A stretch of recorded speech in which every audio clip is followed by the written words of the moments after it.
2023 merupakan tahun yang penting dengan berbagai momentum untuk Indonesia dan Jepang.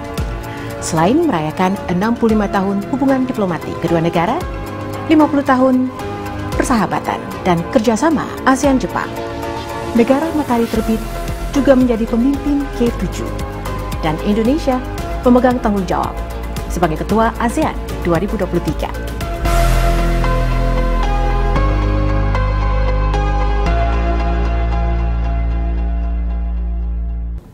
Halo pemirsa, Anda menyaksikan International Corner ANTARA bersama saya Gracia Simanjuntak. Kali ini, International Corner bersambang ke kediaman Duta Besar Jepang untuk ASEAN, His Excellency Kiya Masahiko. How are you, Ambassador? Very fine. Nice meeting you. Welcome to my residence. Thank you for inviting us today. We shall start our first segment with the Indonesia's chairmanship in ASEAN. Congratulations. Thank you. Indonesia is carrying the theme ASEAN Matters, epicentrum of growth, in its chairmanship in 2023. How much does ASEAN matter to Japan? Well, ASEAN matters a lot to Japan.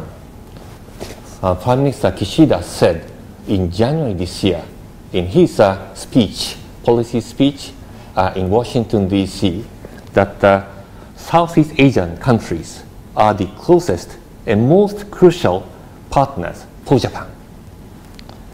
So the ASEAN matters for a number of reasons. First, because of its geopolitically important location in the Indo-Pacific region, linking the two oceans, and a population of 670 million with a growing economy, and also it's the center of multi-layered regional cooperation, including the East Asia Summit. So all the major leaders of the world in the region get together every year. How relevant do you think this theme is, especially in the geopolitical context? I think it's very relevant because it shows the determinations, it demonstrates the determination of Indonesia to make ASEAN important, make ASEAN matter in global politics, in security and economy.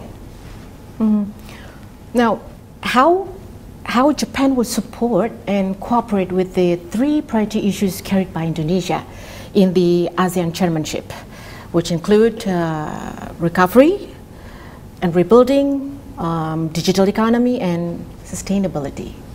Yes, first I've got to mention also that as a part of the theme or the important message, priority of Indonesia, it raised the issue of mainstreaming and implementation of the ASEAN outlook on the Indo-Pacific. And it is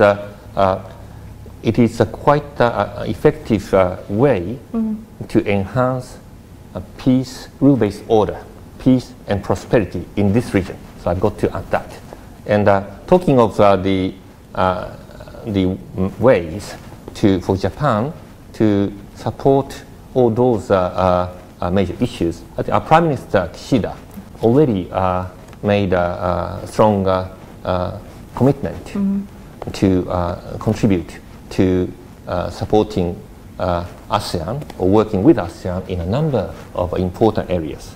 That is in the area of maritime cooperation, including traffic safety, and also connectivity, such as quality infrastructure improvement, and also measures to address climate change, and also the health, universal health coverage, and also disaster management. All those to achieve SDGs, and also the cooperation in the economic areas, such as supply chain resilience and digital technology and food security.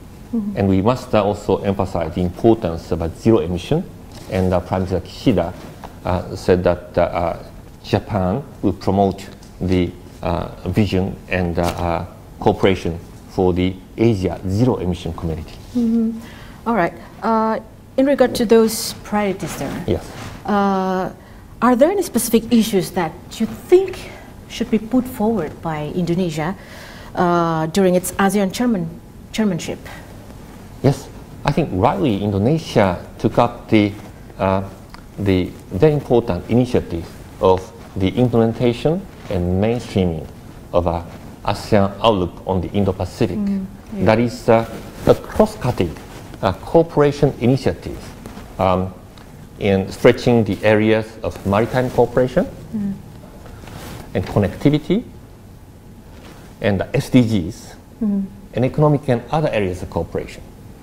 So the Indonesia or ASEAN under Indonesian chairmanship is embracing the entire Indo-Pacific region and beyond to promote the culture of cooperation and through which peace and prosperity of this region will be enhanced. So I believe that this initiative is a very valid one, and Japan is in full support of that initiative.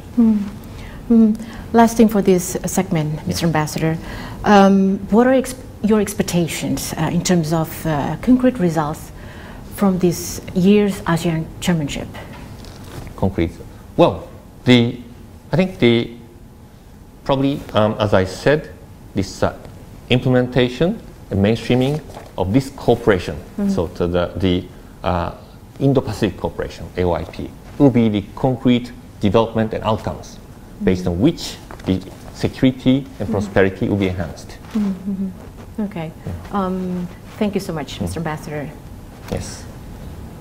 Pemirsa, demikian perbincangan saya dengan Duta Besar Jepang untuk ASEAN, His Excellency Kiya Masahiko. Terima kasih telah menyaksikan International Corner. Sampai jumpa di segmen berikutnya.